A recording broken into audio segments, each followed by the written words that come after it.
Hi everybody, welcome to Goshen Prepping. Thanks for joining us. Today we need to talk about bioengineered ingredients. More specifically, what we see right now are genetically modified organisms, and the most prevalent being genetically modified crops. And it's not simply just having genetically modified stuff in your food, which I personally try to eliminate that stuff as much as possible. It's a little bit more, I guess, nefarious than that, because often what we see is as we go from natural, wholesome ingredient foods into genetically modified stuff, they kind of try to hide it. And it was actually an act of Congress that said, oh, no, you have to basically disclose that there's something genetically modified. But how it's disclosed is what we're going to talk about today, because you're going to find a lot of ingredients in your stuff that is genetically modified that you may not even know. Well, at least know what those ingredients are. And so let's go ahead and talk about the tale of two soups. I talked about these yesterday. We have Campbell's Paw Patrol little shaped chicken noodle soup, and we have Walmart's extra noodles and chicken broth. And between the two of these, by the way, for most people who kind of like know soups and stuff that are a little bit better for you, Campbell's, even though it may be delicious, has so many ingredients on it, so many different kind of like scary things when it comes to ingredients, whereas the Walmart stuff, I don't know, it's probably pretty close to it. But in a lot of ways, you may think that this one might be better, you may think this one's better, but it's actually very interesting because if you look at the Walmart brand, and this is what we see a lot of times, by the way, it says simply contains bioengineered food. That's all it says. Doesn't say what's bioengineered in here, so it leaves you guessing. And when it comes to extra noodle in chicken broth, right now we may not be looking at a whole lot of like genetically modified chickens right now, but it may be coming. And with this can, you'll never know what's actually in here that's genetically modified. When it comes to the Campbell's, I applaud you, Campbell's, because at least for this one, it says contains bioengineered food ingredients that come from corn and soy genetically modified crops. So even though the Campbell's does have little chicken chunks in here, we know, at least from the labeling anyway, that those chicken chunks are not genetically modified chickens. Again, I'm not saying there is genetically modified chickens right now, but we know lab-grown meat is the next biggest thing they're trying to push on us, not to mention bugs and everything else. So knowing full disclosure what's in there, for me anyway, is very important. I'm sure it is you too. And this video is going to be very enlightening, showing you how some of the things that they are doing to try to get you to not really know exactly what's in your food. And we're going to start off with this article from Alliance for Science. Very nice. And sure enough, it talks about right here, look, contains bioengineered food ingredients. Well, what's in there that's bioengineered in your Oreo cereal, which probably is like the worst thing to eat in the world? And when you scroll down, it's very interesting. It says that, number one, the most common disclosure method is simply just text on the packaging. Having text on the packaging is the most common way right now that lets you know that something's bioengineered. National food manufacturers that do this include General Mills, Kellogg Post, Mondelez, Pepperidge Farms, Campbell Soup, etc. It says both Giant and Wegmans also use on-package text for their store brands. Again, applaud to you guys for putting that stuff on there on the label. Thank you for that. And I think knowing what's in there is important, but at least you're taking the step and not trying to hide it. Because I find that, even if you're like, I don't care if it's genetically modified, just for the fact that companies may try to hide that stuff makes me kind of think, why would I trust you for anything else as far as ingredients go? And that's what I'm going to show you for this next part. Some major food companies, however, use electronic digital disclosure. Pepsi, Coke, Conagra, Utz. I think it's Utz, Utes, I don't know, the potato chips. There, you have to scan a QR code. It says it can be challenging in bags, that's for sure, like corn chips, for example. And this person who wrote this article said they followed a link on their cell phone showing that the food was indeed bioengineered. And that's what we're seeing down here. Here's a little barcode, the smart label.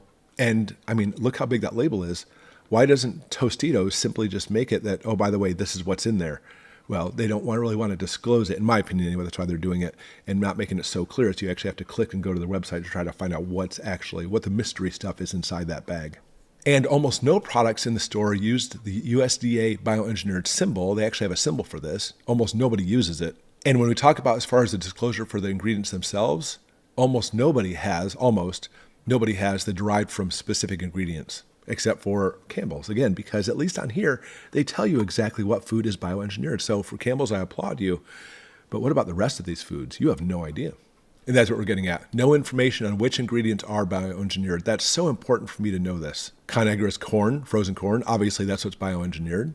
Ritz crackers, they have ingredients, but what are the ingredients? And Campbell's chunky spicy chicken noodle soup, It says right here, ingredients from corn, soy, and sugar in this product came from genetically modified crops. So again, I applaud you, Campbell's. Campbell's, nice job telling you exactly what's in there. Then you as a consumer can decide what's in there. But I need to get into how this may not be the disclosure that we're seeing in the future.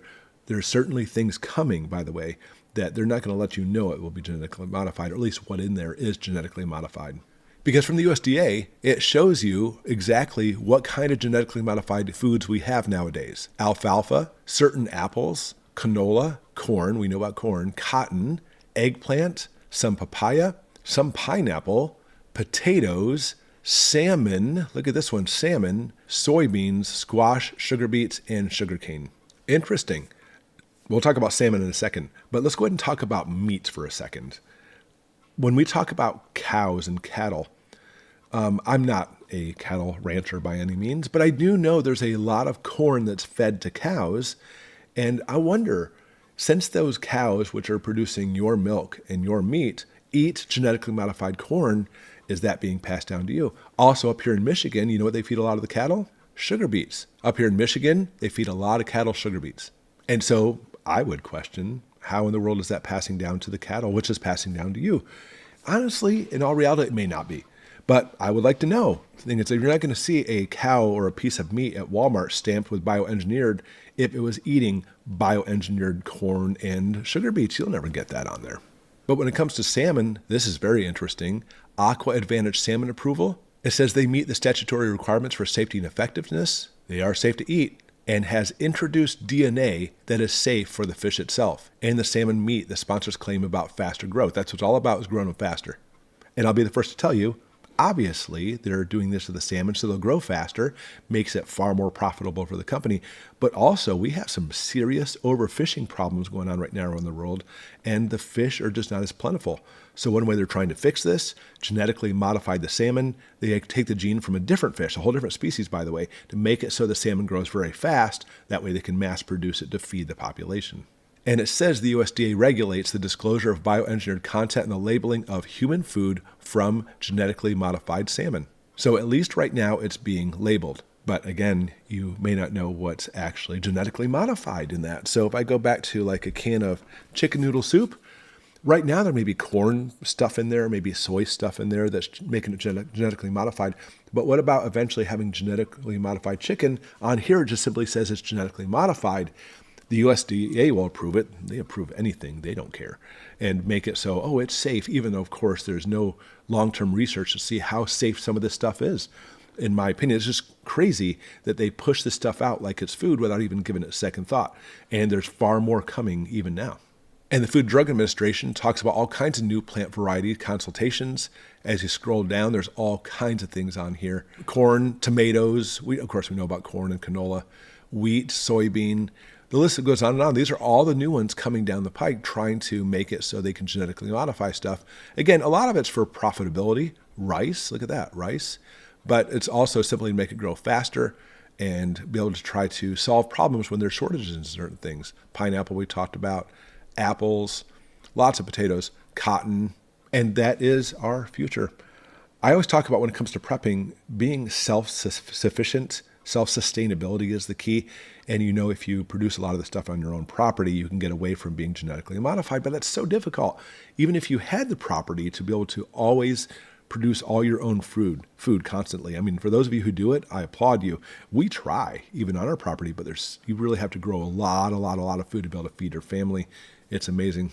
So the last thing I want to look at, the global bioengineered food market. When we talk about some of the companies, I'm just going to ask you, you know what? Take some time and research some of these companies. Bayer, BASF, Syngenta, the Dow Chemical Company, DuPont, Cicada, Lima Grain, and KWS-SAAT. I'm not sure how they even pronounce that.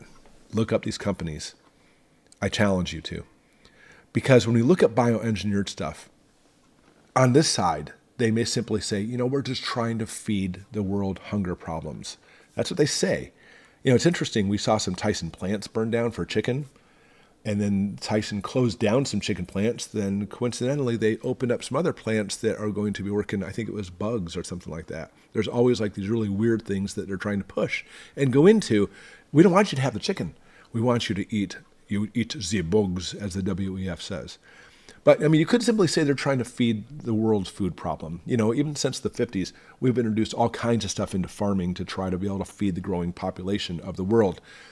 Then you may look on this side as far as like, what are the possible nefarious reasons for this? And we look at different companies and stuff, and we look at basically even like the propaganda that's pushed, without getting into much conspiracy on here. You have to kind of question that. My kids a few years ago were in 4-H. And when you think about 4-H, you think about farm and life and health and food and community. There's so many good things about 4-H. Did they take them into a seminar about the best way to grow corn? Did they take them to a seminar on the best way to milk a cow? No. My kids got shuttled into a seminar talking about how genetically modified organisms are the safest things in the world, and it's stuff that everybody should be eating now in 4-H. Correct me if I'm wrong. I thought 4-H was not about that kind of stuff, but apparently they're just another person following right along with it. What do you think about this whole bioengineered thing? I really want your opinion on this in the comments, by the way, because there's a lot of people who think it's just, we're just trying to solve a problem. But then there's a lot of people saying, no, it's not about solving the problem for us feeding people. It's about solving the problems. I'll let you fill in the blank on that one. Put in the comments below. I'm really curious what you see about that. But either way, if it does concern you about bioengineered ingredients, make sure every time you buy food that you're going to stockpile for your prepper pantry, you check into it very thoroughly. And as always, guys, thanks for following along, and we'll see you next time.